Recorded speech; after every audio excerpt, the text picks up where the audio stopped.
The views expressed are solely those of the individuals providing them and do not reflect the opinions of the Team Sock Passe podcasts or their respective affiliates or sponsors.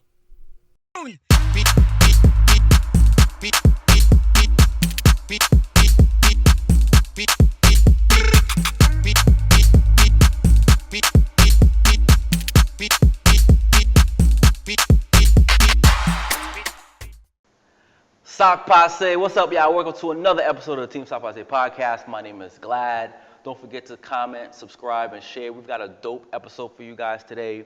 Welcome to my brother, Mr. Fernandel Almonor. Fernandel Almonor. Almonor, and you just told me it, and I messed it up. I get that a lot. It's all good. He's got an amazing project, Young Toussaint, and we're going to talk about it. What's up, my brother? Welcome. What's up? Appreciate you, brother. No doubt. Appreciate you, man. Before the mics got hot, we were talking, and we were like, yo, we got to save it for the episode. So that's what we're going to do. Mm-hmm. You got an amazing bio. If you don't mind, I'm going to read it. Oh, please do so. All right. Let's do it. Fernandel's heroic parents escaped the violent clutches of the Haitian Duvalier regime in the late 1960s. Fernandel was born in Brooklyn, New York, and raised in Asbury Park, New Jersey. He earned a BA from Rutgers University in political science and history. He graduated with honors and was a Paul Robeson Scholar. He then earned MFA, Masters of Fine Arts, right, in film directing from California Institute of the Arts. Fernandel is now the writer-director of numerous award-winning projects, including the 2018 Hollywood Black Film Festival Best Picture Oscar. He is also the writer-director of the powerful documentary Living, Life After HIV, financed by the Magic Johnson Foundation. Amazing. It shares the real-life stories of two brave HIV-positive black women living in South Central Los Angeles. Mr. Tell me that again? Almonor. Almonor is currently shopping 2 TV series to networks and developing his network's feature film. Mr. Almonor's second career passion is inspiring at-risk youth. He has over 12 years experience teaching film and theater art programs to at-risk youth in New Jersey and Los Angeles inner city and juvenile detention centers. Fernandel currently resides in the East Coast with his beautiful wife and daughter. Welcome again, bro. Thank you, brother. Amazing bio, brother. So what sticks out for me here in the bio is you earned the BA from Rutgers University, science and history, and then earned a fine arts in film directing. What made that transition from going from political science to becoming learning film? Excellent question. And I mentioned before, first, big thank you for this opportunity to be on this awesome podcast. No doubt. Wow. I guess to keep it 100, growing up in Asbury Park, New Jersey, filmmaking just wasn't a viable option. And especially growing up in a household where success was expected, you know, for you to find a career and be able to build a livelihood and a foundation for a future family, it just didn't occur to my mind that that's the job for me. And I think what further complicated that was I didn't see any filmmakers during that time that looked like me. They just weren't, you know, that was pre-Spike Lee, and She's Gotta Have It and everything like that. So it just wasn't on my radar that it was a viable option. But when I was in undergrad, I always had like a passion for it. Like I created a theater company, I was writing and directing since my sophomore year at Rutgers. And it really wasn't until my senior year that I just realized that sometimes, you know, you just gotta dive both feet in to your passion and to your calling and cast those fears or how you grew up in it not being a role model for that being a successful path. Cast that to the side and just go with, you you step out on faith and God will sort of set out the rest of the road for you. And the fact that me sitting here talking to you about this project and projects is a testament that that was the right decision. No doubt. What movies inspired you or to say, you know what, I want to do that? Wow. Well, 2 movies come to mind that inspired me for completely different reasons. I would say the first movie I saw in movie theaters, Raiders of the Lost Ark. Wow. I remember as a kid, it literally blew my mind from beginning to end. That big boulder rolling after Indy and everything. Like I was locked in from beginning to end. And I just never knew that a film can be that interactive and engaging from beginning to end. So I think as a child, that really blew my mind of the incredible possibilities of the medium. I would say the second film that really inspired me for completely different reasons, I'm not sure if you heard of this, brother, but The Spook That Sat by the Door. No, I haven't heard about that. It's basically a movie that, to my understanding, that FBI as well as other entities in Hollywood went out of their way to sort of stomp out to make sure to try to get it from getting to the masses. But there was a video, back in VHS tapes, there was a underground video tape distribution for it, is how I became familiar with it. Basically, it's a story that took place, I believe it was in the late 70s. And it revolves around during the time that there's a lot of riots in the United States after Martin Luther King was assassinated, I believe. There was a black man that went into the FBI with the intentions of learning what he learned from the FBI and bringing it to the hood to have more effective uprisings during that.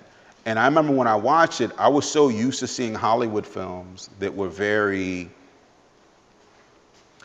pro-American, and there was nothing radical at all about what the values of the film and what they're communicating, especially as it pertains to black people. I was used to, we saw us on screen, we're servants, or for the most part, success just strictly being defined by validation by white society or upper echelon society.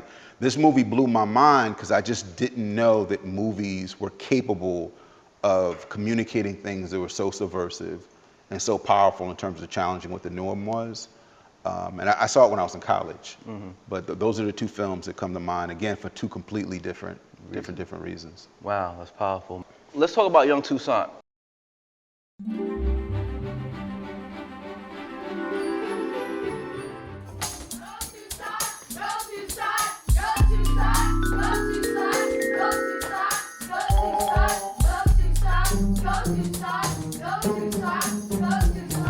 Apollonia.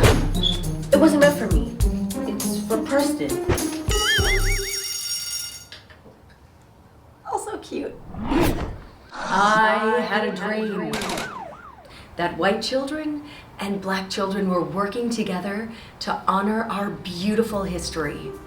And I need all your help to make my dream come true. The brave Christopher Columbus, conquering the savages of this virgin land. President George Washington, a real superhero. Abraham Lincoln, freeing the poor, helpless slaves. What hero am I gonna be? Africans were uncivilized heathens. Our philanthropic white ancestors clothed them with a civilized mind. It was a beautiful partnership.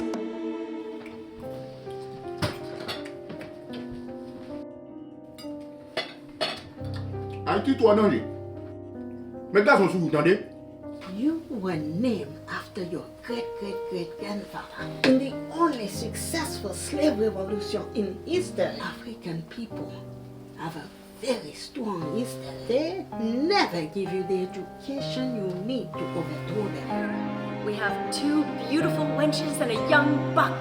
The bidding will start at 100.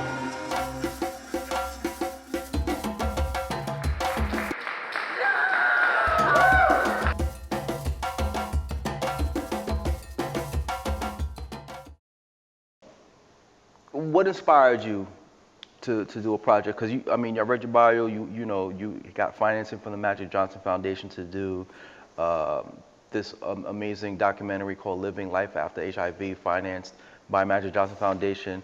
What made you want to do this project that you're currently promoting called Young Toussaint? Wow, Young Toussaint is probably the idea I had for the longest period of time. I think I wanted a version of this to be my thesis film back in graduating from graduate film school years ago. I just felt that the world just wasn't ready for this type of content. What I mean by that is, unfortunately, there isn't a strong market for films that sort of promote and uplift, particularly the Haitian community. And growing up Haitian and seeing that there's a lot of incredible universality to the stories and struggles, particularly of growing up Haitian first generation in America, Young Toussaint was a story that literally came from my soul, of seeing firsthand what the struggle is. For example, Growing up in a community where there's like a serious dichotomy going on, and that I went to a white Catholic school. So I saw firsthand racism in terms of assumptions of who I am, what I'm capable of being black. And then going to the hood and my friends, and when they start hearing my parents speaking Creole and not understanding it, seeing the ignorance of them basically associating Haiti with like commercials they saw of starving kids in Ethiopia. Like this is, you're barefoot, and just a lot of really ignorant, ugly aspect in terms of within our own community of, because of ignorance, how we see each other. And growing up in a community where you have those two forces, it can either crush you or it can make a diamond. Yeah. And I think in a lot of ways, Young Toussaint is at the heart of that, especially because this is one thing that aligns with the story of when I learned about Young Toussaint and what he was able to accomplish with Dessalines and other individuals, group effort in the Haitian Revolution, defeating Napoleon's army. An army that I was taught in school was arguably one of the greatest armies in history. It blew my mind, literally, when I learned these things. And it also blew my mind further. And why the heck is this not part of basic curriculum? It makes no sense. And then I read how Haiti was involved in America acquiring a Louisiana Purchase and deeply involved in American history and establishing the reality and the wealth that we all of us sort of benefit from now. I'm like, how is it that this place and this incredible history is reduced to what it's reduced to and not any history books? And Young Toussaint is really like a coming of age film about a young boy that's empowered by this history, and as a result of it, literally changes his environment in a very drastic and positive way. That's amazing.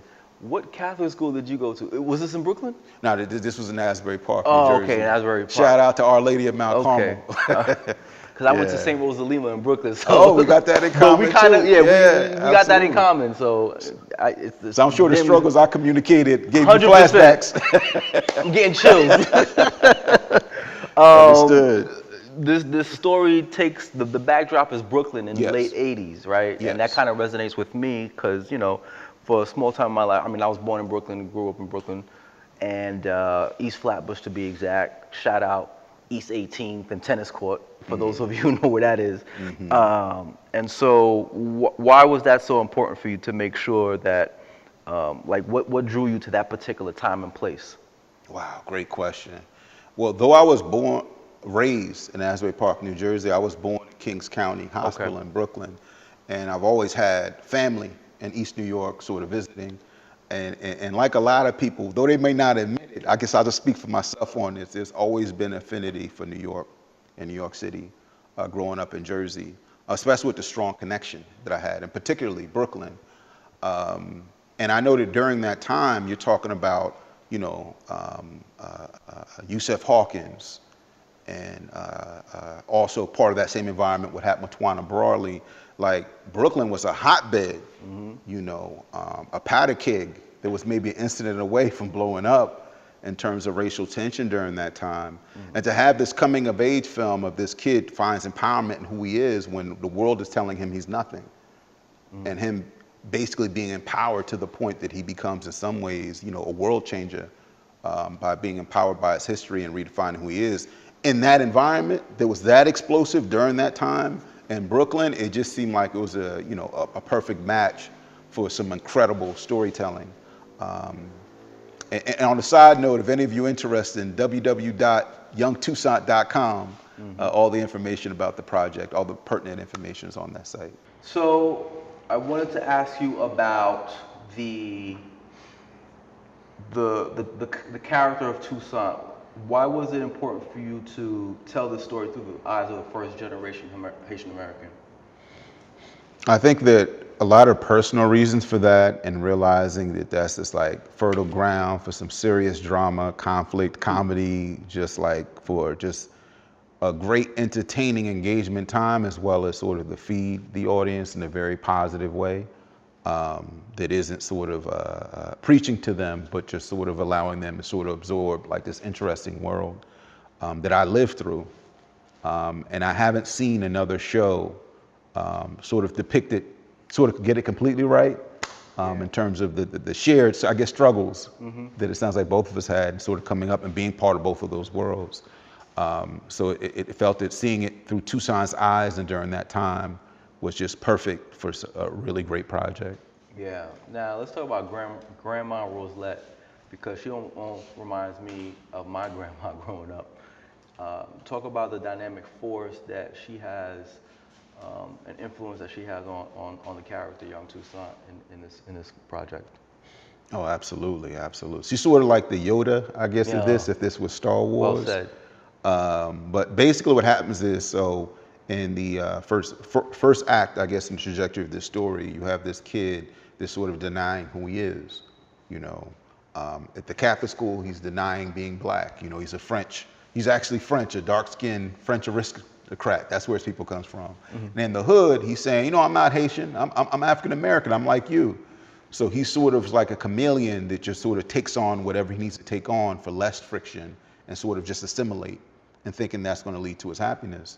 And basically what happens with Grandma Roselette, who's basically like this revolutionary in Haiti that's fighting against Duvalier to the extent that it's a risk to her life and her livelihood.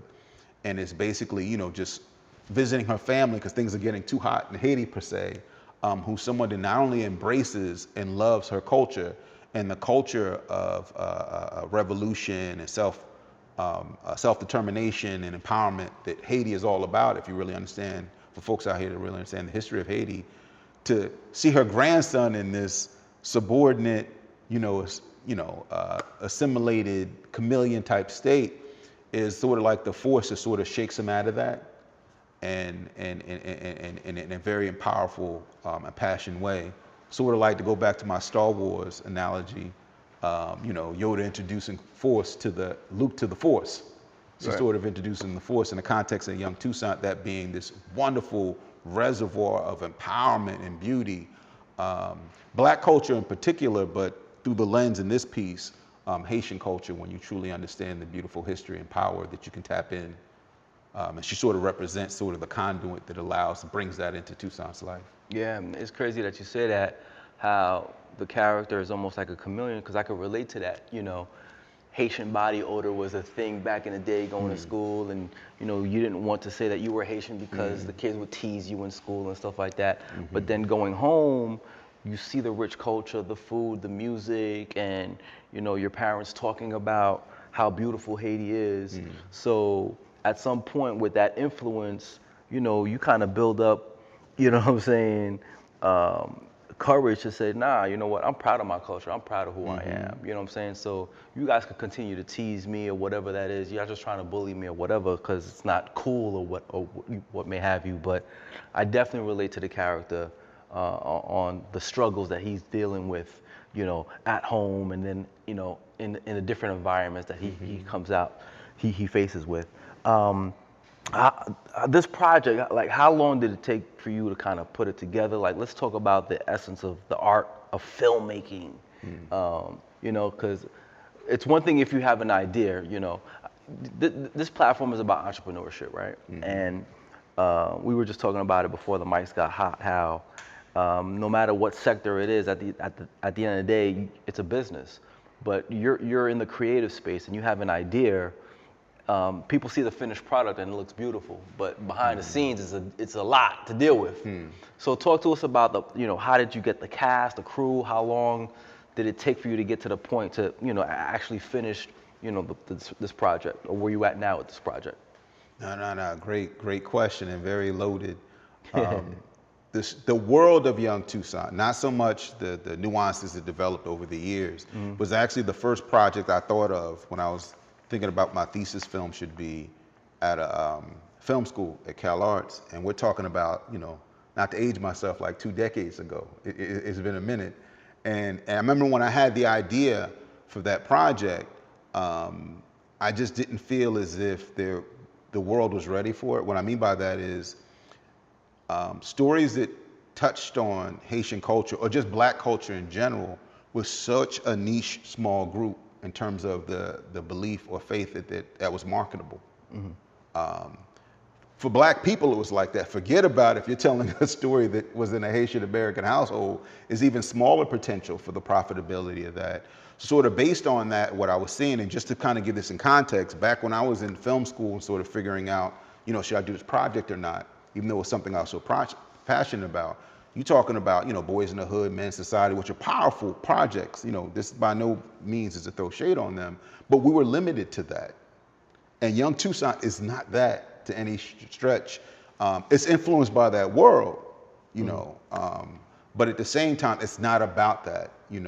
It's not binary in the sense that, either you're hood and you're a gangster, or you're gonna get a job in, good white society is the only options of growing up black in this country. It's a lot more nuanced than that. And it wasn't until years later, I think post George Floyd, and some of the Black Lives Matter and a lot of things that sort of offshoot of that I felt like there was a different world that was sort of ready for that project.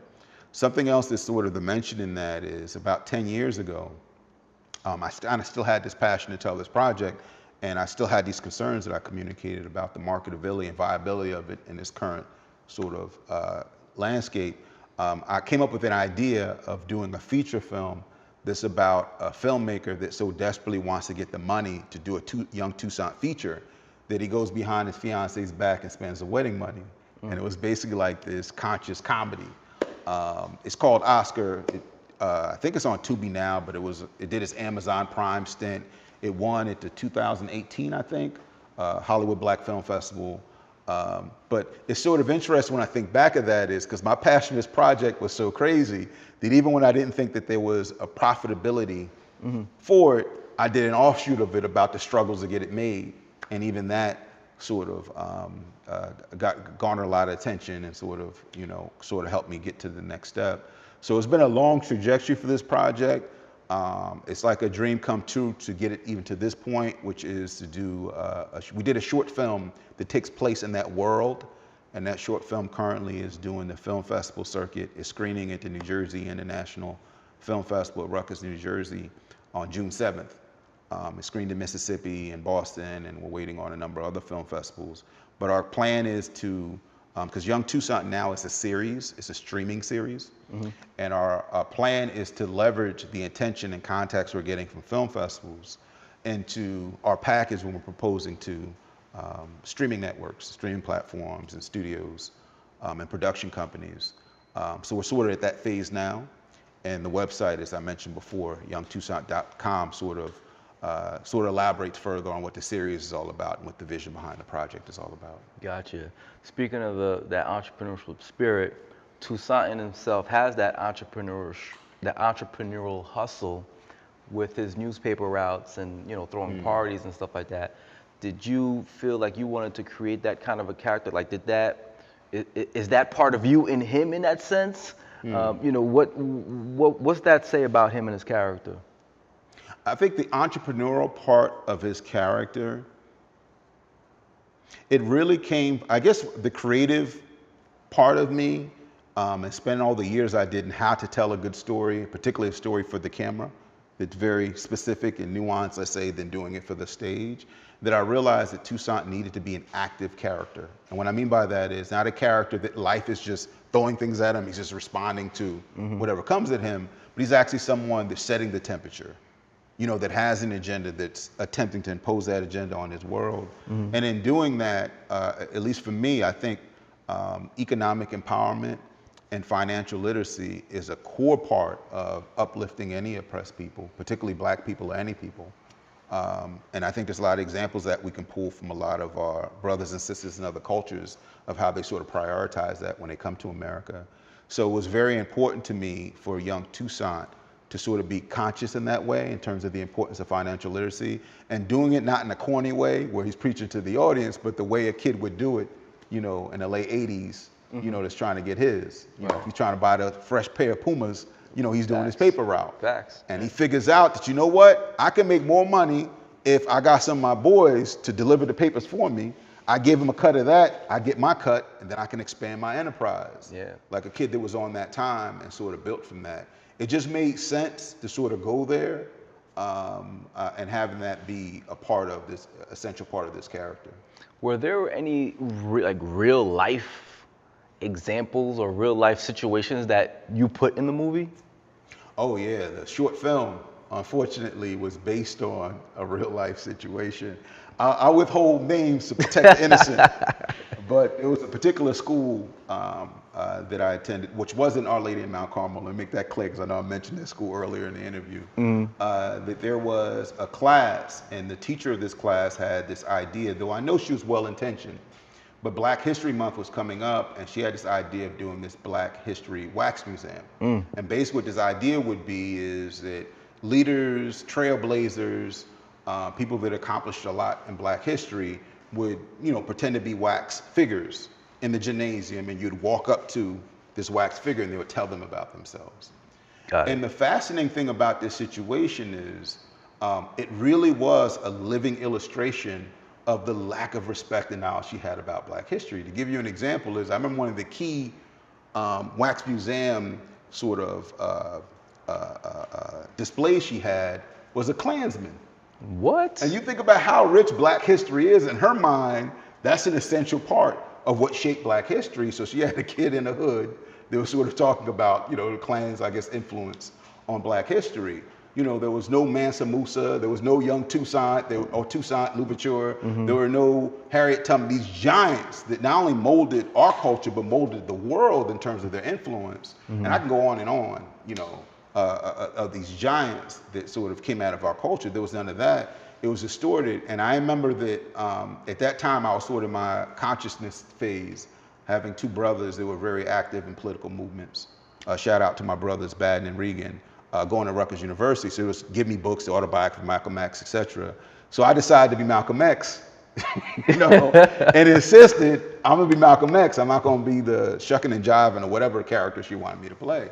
So here I am quoting the Ballad of Bullet speech in the midst of this very distorted view of what the value of Black history is.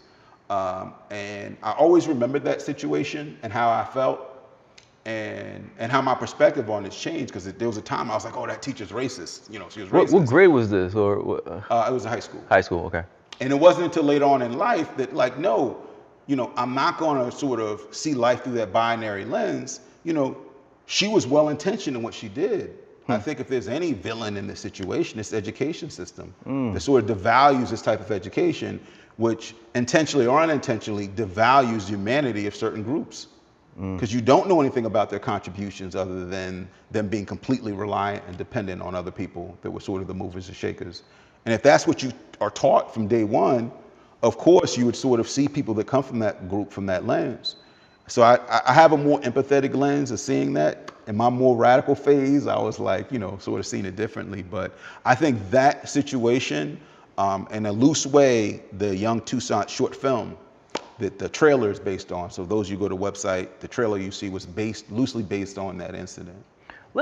That's a great answer, but that really struck the chord with me when you said the real problem is the educational system. I just want to get your opinion on it, because it does tie to this whole to this project, because a project like this is needed, because it's like you want to make sure the history of Haiti is told correctly, right? Yes. At the end of the day. Yes. And what's your thoughts on the educational system? Why is it so messed up? Why is it so distorted? Because it's just messing up everybody's view, and not just us as Blacks, but just everybody's view of true history. What do you think that we need to do to fix it? Man, that's a loaded question. You could have we're just having a conversation. I just want your opinion on it. I guess sort of the truncated, response to that is, I think in a very simple, logical sense, an education, the primary purpose of an educational institution within a society is to validate and to ensure the survival of that society. So what I mean by that is, it makes perfect sense that a lot of the tenets and principles of the current education system is based on grooming workers for the Industrial Revolution to fuel and to take the jobs of industry. Right. So they built a curriculum that's sort of based on producing that. In terms of pride, it's very much about touting patriotism to America.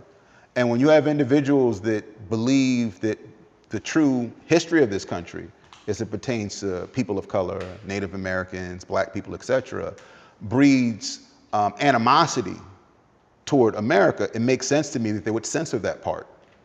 And you would have what you have today in terms of this attack on Black history and all histories that sort of don't tout and put America within this lens of it just being sort of this perfect utopic society.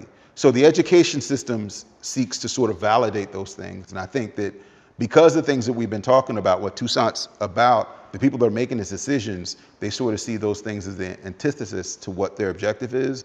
It makes sense to me on why they wouldn't prioritize those things.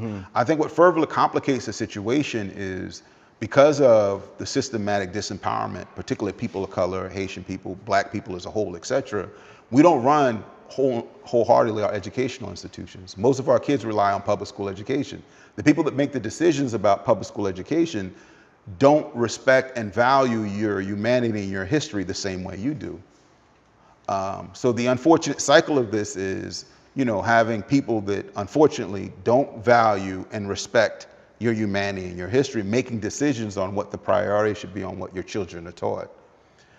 Some of these people might have very negative objectives in doing this. I'm not to discount that. They are legitimately sort of, rampant racist people with very destructive agendas as it becomes to Black people. But I think some of these people, unfortunately, just because of the way they're taught and educated, they think they're being altruistic in making these types of decisions in terms of how they sort of structure these educational systems that affected so many of our kids and affected us coming up. Wow, powerful. Well said, man. Well said. I definitely agree with you.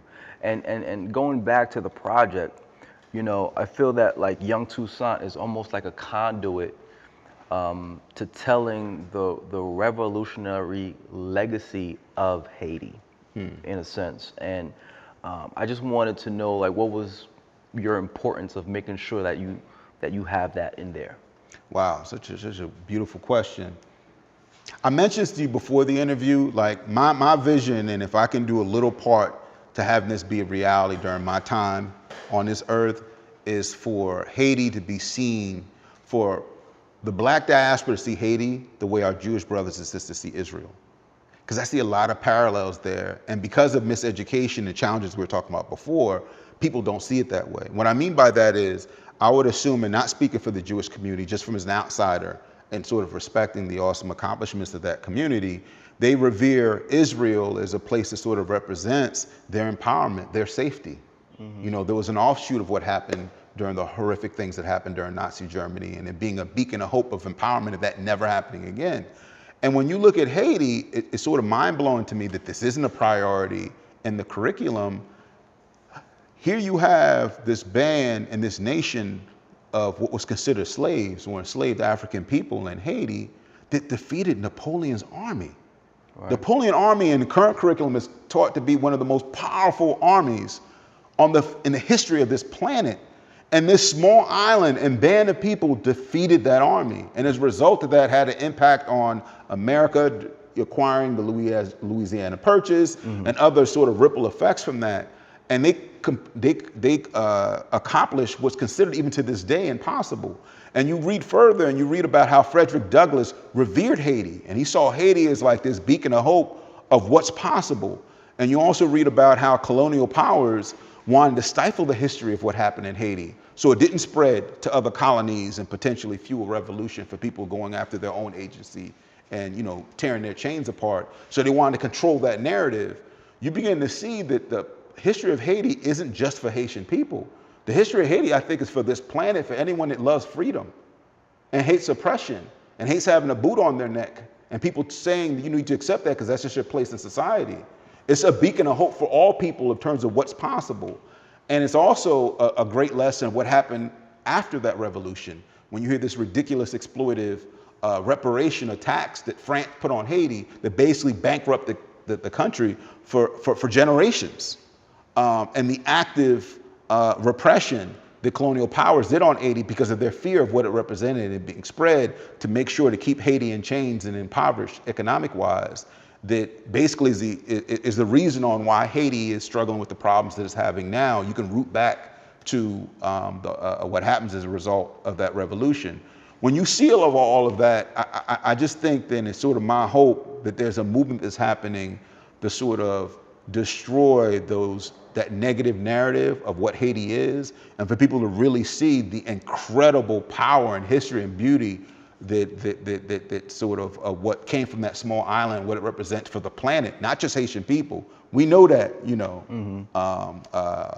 And just to keep it 100, I learned about this outside of my household because for the most part, the push was you need to get a job, you need to go to college, and you need to build. That's sort of what the focus was, not so much of empowerment through history. This is something that I learned when I was in high school from going to the library and seeing this book, The Slave That Freed Haiti, and reading it and blowing my mind on why wasn't I taught this about this incredible figure. But anyhow, that's sort of, I guess, the way I'll respond to that question. No, that's great, man. And I just hope, I mean, to what you said, you know, we're still paying for, you know, what we did back then. You know, we still got the stranglehold on us in a sense. Do you ever think that, I mean, you know, with projects like this, you know, we want to change the narrative and to hopefully one day that it will. But do you think that it'll ever change to where, you know, we can go back to Haiti and just be safe and invest and build there ourselves? No, I think that day is coming. Particularly what gives me hope for that is when you think about what Haiti was prior to the revolution, which was one of the most exploitive and violent places, part of the transatlantic slave trade, one of the most violent torture treatments that sort of fueled that. And you consider what that was and the fact that those conditions transformed into an independent people. They stayed independent and didn't become enslaved again, even though all the major colonial powers teamed up against this small island, and they still didn't bring those chains back. I think that part of the reason, of many reasons, I'm so passionate about this project, because it tells the story of like the ultimate David defeating Goliath. That exists. There's part of your bloodline, it's part of my bloodline that not only can inspire, you know, our youth. I have a 10-year-old daughter that was also the impetus for me wanting to do this now. But I think for the world. So my bad, brother. Repeat the question again. No, I just wanted to know, hey, this is your platform. Yeah. I think because of the hope, again, leveraging history and the knowledge of history and knowing what's possible, particularly what that island and those people are capable of doing, and seeing the evidence of that in history, I think it's small potatoes what we're dealing with now, considered what we overcame in the past. Yeah. And I think that in knowing that history usually is cyclical, yeah. I think it's a matter of time, and I think we're currently a part of that generation that's part of that trajectory of that change happening. I agree. I definitely agree.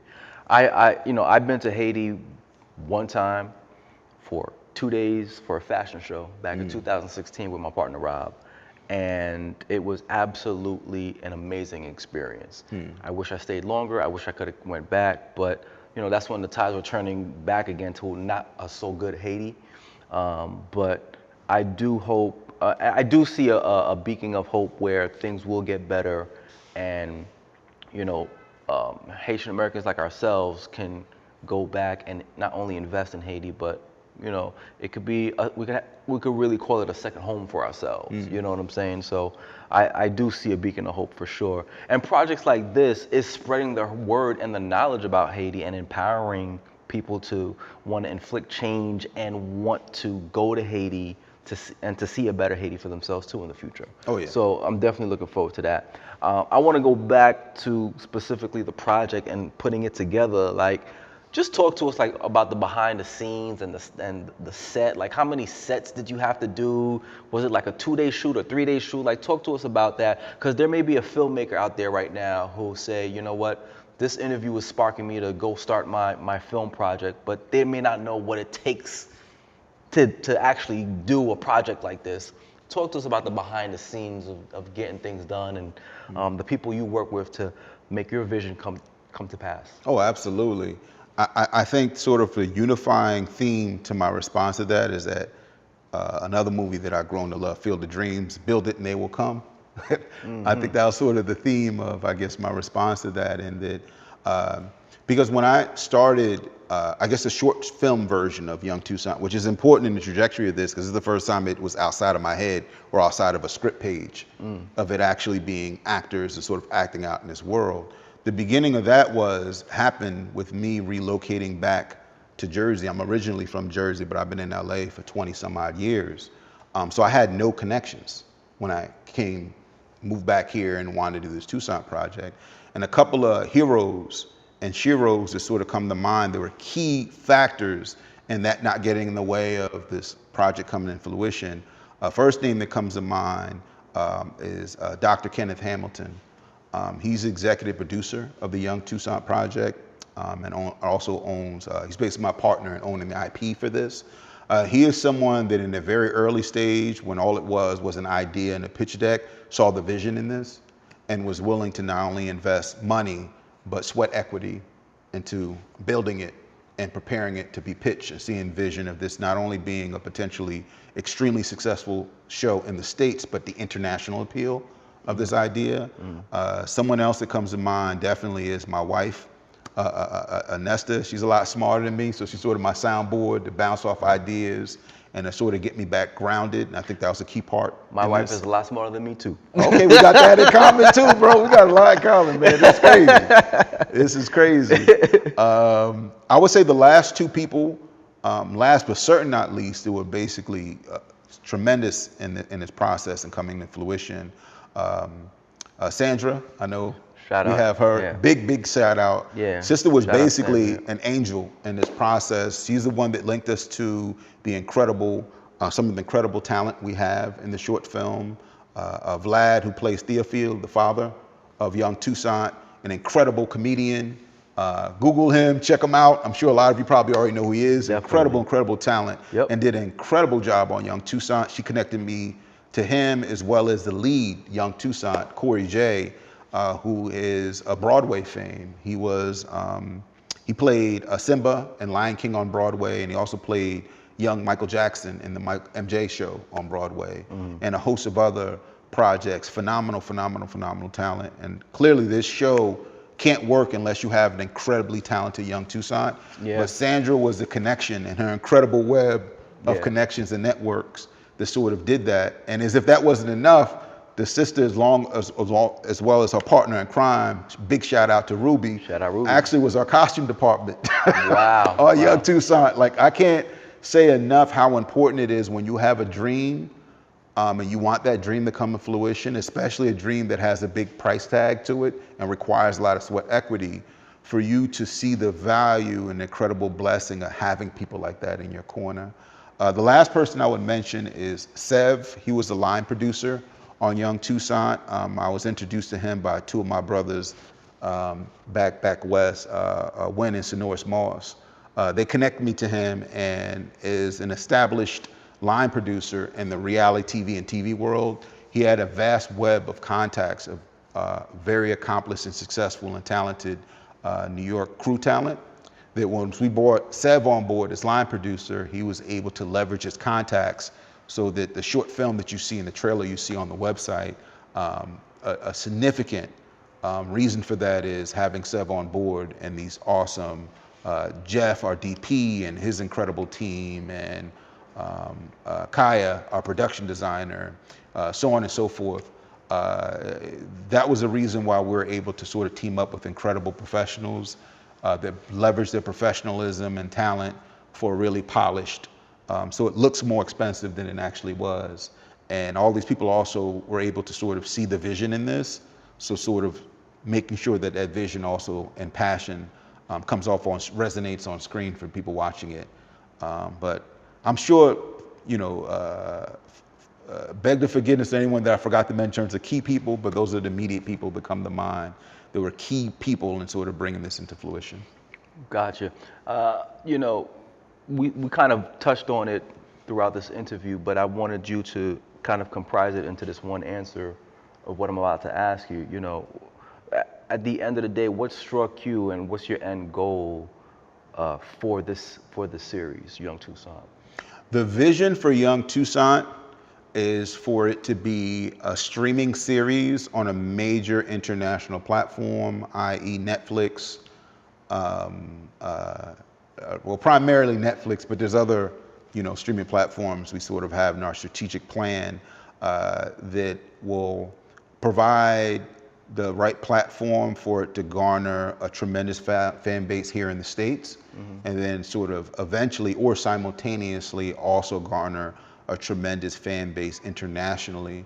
Because Young Toussaint, yes, it speaks to the struggles and the beauty and the power of Haitian history, but it tells it through the lens of international impact. So it isn't only relevant, though it is extremely relevant to people that come out of Haitian culture, but I say again, that anyone that loves freedom and hates oppression and loves stories about people rising up from the dirt, you know, becoming giants, Young Toussaint is a story for you, because at the heart of it is that universal story that makes it so real, and for it to be communicated in such a way that it's not preachy, but it's love, you know, and a community of love, real struggle, but a community of love, and sort of how that influences in this young man basically becoming a giant and not just being a victim of his circumstances. I think there's a beautiful universal quality to this that not only has tremendous legs here in the United States, but internationally. Wow, that was amazing. What's your campaign for it? Because I think you had mentioned something about July, or like when are you going to really start pushing this thing out, the project? Currently, anyone that wants to engage with the project, it currently lives in two places online. One is the website that I mentioned before, www.youngtoussaint.com. And the second is that the trailer currently lives on YouTube. So if you just simply search Young Toussaint trailer, you would be able to see the trailer. I would say probably by July, my partner and I on this project, Dr. Kenneth R. Hamilton, we're going to start building a fan base and having it on more platforms, because our hope is to garner a larger block of support of people that are sort of demanding for this to see the light of day in terms of being picked up by a streaming network, and have some real funds pumped into it so we can do it the way it needs to be done, not like a compromised version based on the budget they're giving us. Right. And we know that we can do that if we can sort of garner the type of national, international support and fan base that we're hoping that we can sort of generate. And once we generate that in the online space, sort of leveraging that into a fair deal with a streaming platform or a studio, basically someone that has, or an entity that has the resources for this to be on the right platform for it to have that type of reach. Gotcha. Before you get out of here, I wanted to talk to you about, you know, the current events that's happening in Haiti with all of the gang violence and the instability that's going there. You've got people fleeing to the Dominican Republic to, you know, to seek safety. And I just wanted to kind of get like your take on what's going on, and what do you think we need to do, I guess, to help change certain narratives and for a better Haiti in the future? Wow, that's such a loaded question. I would say from my humble perspective, and just keeping it 100, I'm an artist, and I see things through the artist lens. I'm not a politician or another title or specialty that's sort of necessary for that type of upliftment. But from my perspective, I think a key part of it, first and foremost, for there to be organized support here in the States and the broader diaspora for Haitians that made it. I think one thing that's incredible that people in the Haitian community know about this, but it may be the best kept secret for people outside of it. There are a lot of successful Haitians outside of Haiti, in Haiti too, particularly outside of Haiti, that are making some serious moves and have access to significant resources. That's a fact. We were sort of talking about this before the interview that was part of the impetus of this project. What Roselette, the grandmother, the Yoda character, sort of represents is that generation, the baby boomer generation that sort of came from Haiti and made all the sacrifices for people like us to grow up in a safe, you know, environment and all these wonderful opportunities in the United States to become something. I think if that generation sort of learned from the previous generation in terms of making sacrifices for the next, and there was more organizing on an economic level, supporting and building institutions, supporting people that are trying to do things positive, like this podcast, for example. I was blown away by the mission of this podcast, supporting people that are out to make moves for the betterment of the whole, the Young Toussaint Project and a host of others. Be more, prioritize more supporting them, challenging them in a positive way, as well as establishing other institutions and policies that sort of address the problems of Haiti. I absolutely see that as part of the solution, because I think one potentially untapped resource that Haiti has in sort of it getting back to its place of greatness is the fact that there's tremendous outsourced talent right now from Haiti that benefited from that culture of resilience and love that are sort of looking for some sort of institutionalized, structured process of sort of giving back in an impactful way to the rise of Haiti. I think one mistake that we do when we're looking at history in general, and particularly about the issue that you sort of pointed out, which is a serious tragedy in terms of what's going on in Haiti, is we don't see history as a cycle or sort of like this ongoing, connection sequence of events. We see it as today.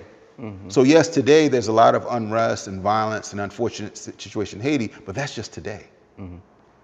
Tomorrow could be different, next week could be different, next year could be different, and we're in control of what tomorrow will look like or what next week will look like, what month.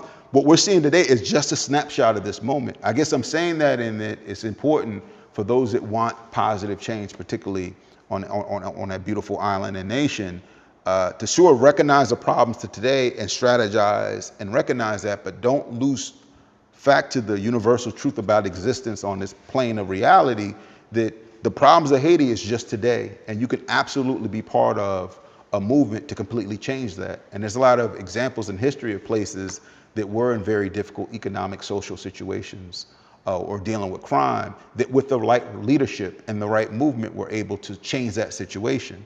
Mm-hmm. So I think that this is an opportunity. Yes, it's a negative, tragic situation, but it's also an opportunity for some giants to raise up and change that situation. And I have the faith and optimism that that will happen. Hey, very, very profound, man. And your project, Young Toussaint, will definitely help in the direction of making Haiti a better Haiti, for people to have a better understanding of what Haiti's about, mm-hmm. through your series.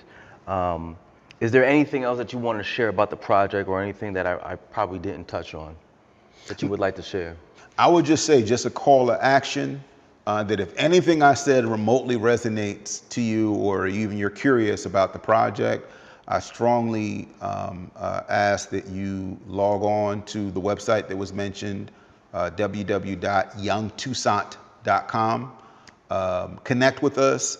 There's a connection page there that if you sort of you can connect with us there in terms of any potential connections, resources, or just some positive words of encouragement, as well as log on to that site. Once we sort of set it up on other social media platforms, which should be the case by mid to late July, you'll be able to connect to us on that. Because I think right now the primary strategy for Young Toussaint is to build that fan base of support.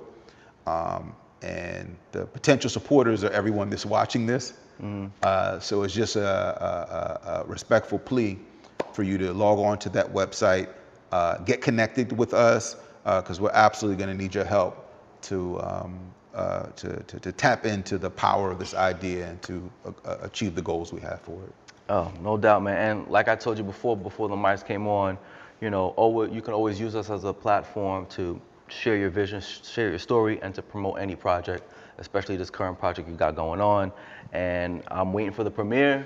Give us a call. Oh yeah, most definitely. We don't only shoot on set. We come outside, to do live interviews as well. So congratulations, and we're looking forward to seeing the growth of this project, man. Thank you. Thank you for this opportunity, brother. No doubt, it's a great brother. experience. Anytime. So you guys are checking out the Team Sock Passe podcast. I'm representing 1 or 2 today. Rob is conquering the world right now. But definitely tap in with us. Follow us on all of our social media platforms. Team Sock Passe across the board on all social medias, TikTok, YouTube, and definitely Instagram. And don't forget to check out this episode. Let us know what you think. Comment, share, and subscribe. All right? Team Sock Passe, we out.